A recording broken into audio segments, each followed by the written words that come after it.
This is abandoned quartzite, guys. Look at him. Red tail, red under his belly. No idea what you are. All right, we got a chucker invasion.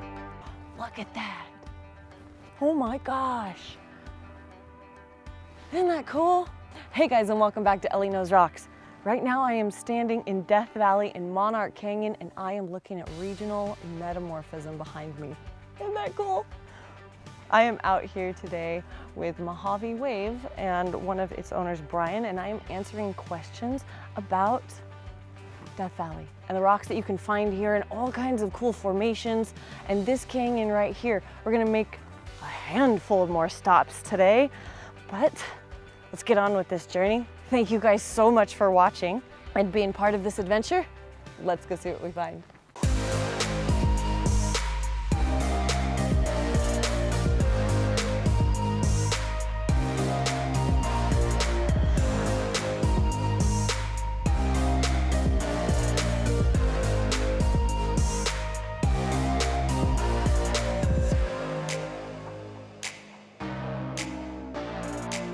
This is a great way to start the morning.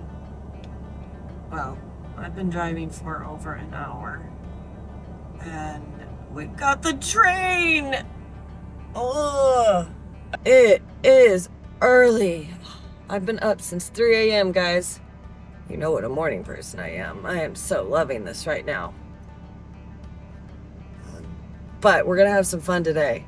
We are on the first leg of our trip. We're headed over to Las Vegas to meet up with Brian from Mojave Wave. And it's a tour company, and they give tours of Death Valley and Zion, as far as I know from what I looked up. But go check them out. Their website is linked in the description. And we're gonna go identify some rocks for Brian today in Death Valley. So the terrain just let up. Anytime now, the little hands are moving. All right, I gotta go, I gotta drive. See you guys in a bit. So the baby is right in the ditch.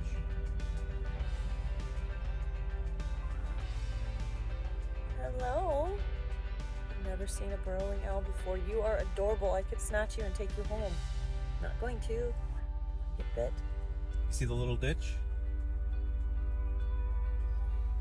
Those are the babies. Look how cute you are. Look how cute they are. Hi babies, I'm sorry, we'll leave you be.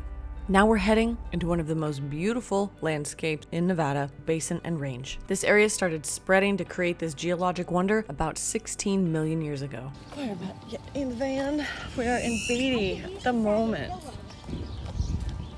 The good old candy store here. For those of you that have been here, you know what I'm talking about. Check it out. It's like a steampunk galore right there on that front. Oh my gosh. Guys, this is similar to the loneliest highway, which is Highway 50 going through Nevada, which we will be doing sometime later this year. But this is the 10-mile straight stretch into Death Valley. Yeah. This is also like being through any plains state. If y'all have had the privilege of being bored to death while driving in the middle of nowhere, it looks like that. That is our destination for right now. Slowly but surely. And this van is like kicking butt. It's pretty cool. I think I could handle the van life. I like my Jeep. I like the side-by-side, but this thing's doing awesome.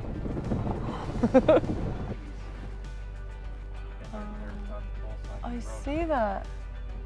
Oh, look at them over there. Oh, look at this. There's like, oh my God. Wow. Like oh my gosh. Look at those. So many. All right, we got a chucker invasion. Never seen this before. Probably like,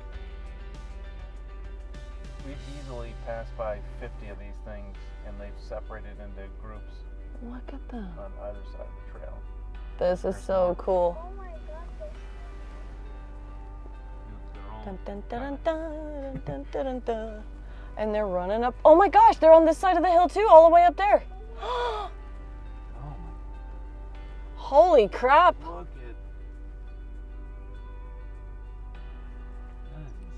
Oh, this is so cool. I'm aware this isn't a nature channel, but these things were freaking cool to see. We're headed into the little-known Monarch Canyon. It starts out with some silty mudstone sedimentary rock and then slowly moves into beautiful, well-foliated gneissic metamorphic rock. And this is where the geologic questions for me will begin. All right, first big question. This rock is shiny. What does it mean? So we're gonna get in here and look. And this is a metamorphic rock, but it still has a lot of its original rock and phenocrysts in it. Okay, come here. You're good. So what you're looking at here, these right here, these are big old mica books. It's easier if I get a scribe, you can just peel them out. Yep. Little flakes, mica. Mica's one of its primary uses is to make things shiny. So it's used in like every form of women's makeup. Really? Yep. Yeah. And so, but they usually don't mine it from the States. And then so these other things that you're seeing where the light like hits it and reflects off of it, like these right here, this crystal, if you go back and forth, so this is a plagioclase crystal. And so you're getting it off of its cleavage planes and its faces. It's reflecting the light back to you. And then so these also, and so together it looks like the whole rock is all shiny, right? Like this big old face right here, these are all plagioclases. So it's just a type of feldspar. And then your big old books in here. This was remineralized. So you've got this. This is a good cross-cutting relationship. Sort of an example where you have a younger rock cutting a much older rock, the veins being younger than the original deposition of this rock. Oh, like these right here, people flip out over this. So this is schist. So those rocks up there, those are probably all schist, just like this. And so schist's main mineral is where the micas, all these little micas that I was showing you earlier. And that's the primary rock that's gonna make schist. And so it looks really shiny, and the color in that yellow-orange color is from the iron in it. Just flattened metamorphosed mica. And that, I don't know if it's my sunglasses, but that almost has a little bit of a gold. Yeah, it looks gold, yeah. And it's the iron in it that makes it look like that gold color. Yes. And so this has both biotite in it and muscovite. Biotite just being the darker, and the muscovite being the lighter color of mica. Green under there too. That's algae. Oh. Yeah, sometimes, oh, these are beautiful. You'll get garnet in these.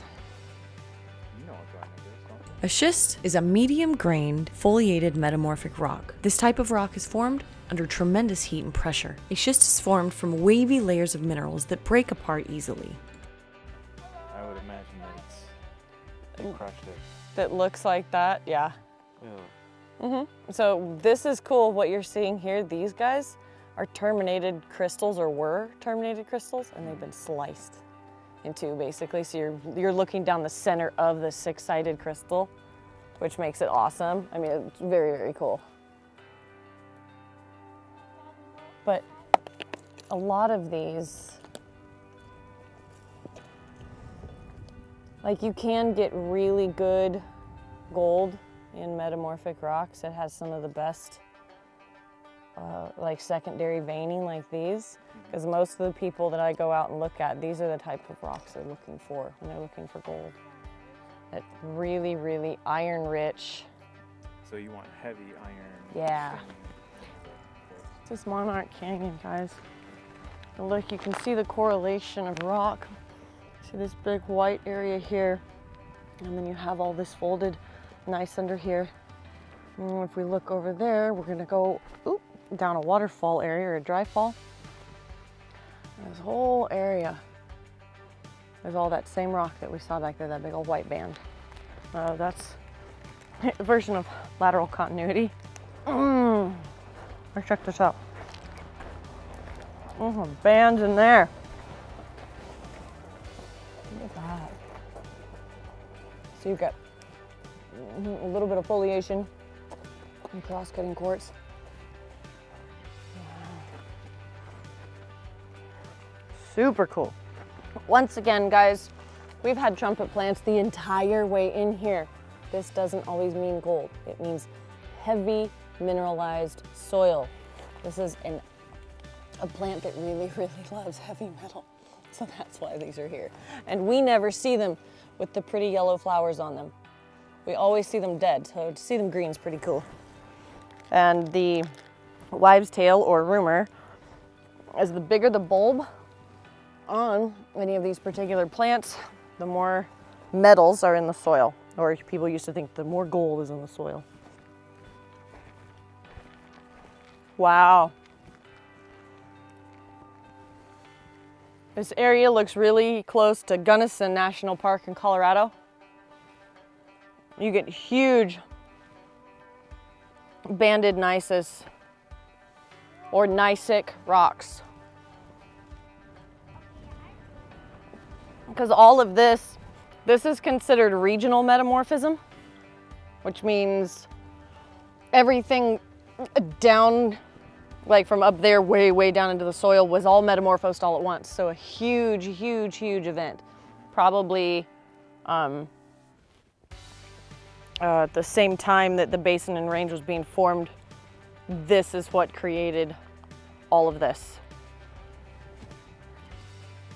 All the heat and the pressure, a little bit of water that were mixed in with it. Wow. It was gorgeous. See those lizards sliding down? Is that what those are? Yeah, they're huge. Yeah, I see them. I can't believe that they're just so freely sliding down. Look at that. They're chasing each other. Wow, that one. They look fake. Do you realize how big those are? Because that is really far away. Yeah, it is. Look at them chasing each other. Look at it. That's either a desert iguana or chuckwalla. Those are huge. And the fact that they're just like making short work out of it. The whole hill. Like they've already gone down that much of the cliff and now they're back up higher to where they were before. Oh, there they are. See them?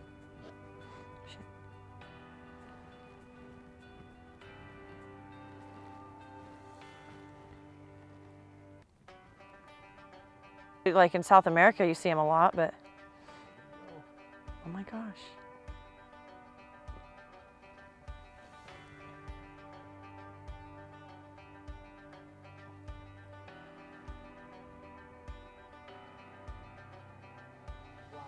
Yeah, they just slide.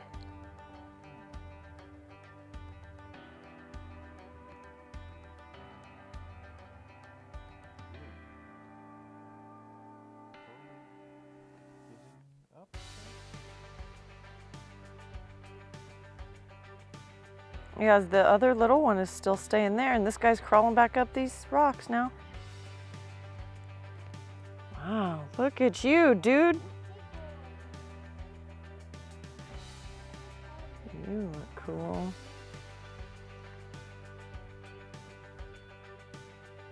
Over here taking a sun bath. And then this guy that's a little more active, running around over the rocks. These rocks are part of the Proterozoic complex, and little is known about the history of the oldest exposed rocks in the area due to the extreme metamorphism. It is assumed that the original rocks were sedimentary and igneous in type, being turned into schist and gneiss, and radiometric dating gives us about the age of 1700 million years from metamorphism, placing them in the early Proterozoic era. This is a zebra-tailed lizard. They're native to the southwest and they're extremely fast. When they feel threatened, they raise their zebra-striped tail over their backs, making them appear bigger and distracting predators. They oftentimes run on their very tiptoes, and when it's hot outside, they'll stand on alternate two legs, making it look like they're dancing. And we've all seen the horned toad. One of their biggest defenses is they remain motionless, relying on their camouflage to distract predators. Now, I've never seen this lizard before in my life, and there could be a good reason for it too. This is a leopard lizard, and it could be a blunt-nosed leopard lizard. And I believe this is a female. Females are recognized by their bright orange-red markings on the sides of their heads and the sides of their bodies, whereas males will develop a salmon color, bright rusty red over the entire underside of their bodies and limbs. It could possibly be that one of the reasons I've never seen this lizard before, that if this is a blunt-nosed leopard lizard, it's on the endangered species list, and has been since March 11th of 1967. As my shadow passed over her, she took off. And here are comparison pictures of the blunt-nosed leopard lizard and the long-nosed leopard lizard. Based on what you've seen, which do you think it is? Oh, look at that fan. That is geology only fans right there. That's beautiful. This is geomorphology at its best. Yeah, that whole thing has just been ductily folded like I was showing you at the last spot, and faulted. Second biggest question of the day is, what is the stuff that I'm on? We've been asked if this purple rock here with the bands is amethyst. It is not. This is a banded quartzite. And what are we looking at here? Glass on the road. This rock is extremely red.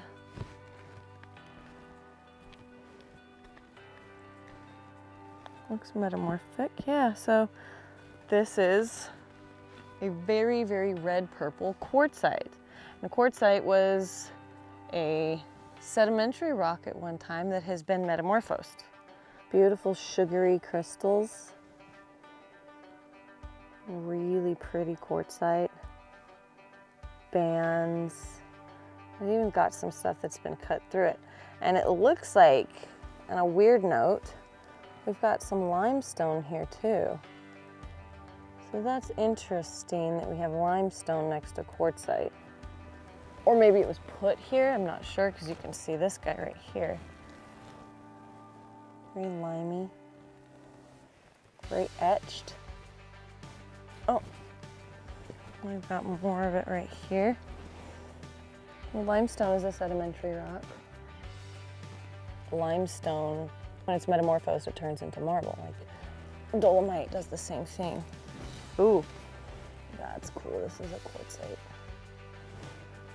The whole thing is quartzite. That's really, really beautiful. These look like old volcanic peaks. Big old mountains over there. And you can see part of Telescope Peak has the clouds over it with a couple little stripes of snow. Gorgeous geomorphology in those fans. All the way down there to Badwater Basin, where the salt flats. It's like over 200 feet below sea level down there. And one of the really amazing things about Death Valley is this entire basin keeps sinking because of the way that the plates are touching each other and moving, that there's over 12,000 feet of sediment in this basin area before you could even get down to those plates. You would have to go 12,000 feet deep. Isn't that fascinating?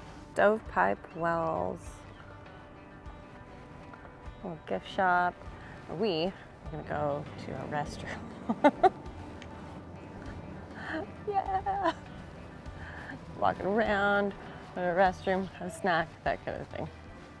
We venture forward, and our next stop is Panamint Springs, a privately owned Western-themed town in Death Valley. From this area, we're gonna have a snack, head up to Father Crawley's Vista Point of Rainbow Canyon, and then out towards Cerro Gordo. Thank you guys so much for watching. Please don't forget to comment, like, subscribe, do all the things, and I'll see you on the next one.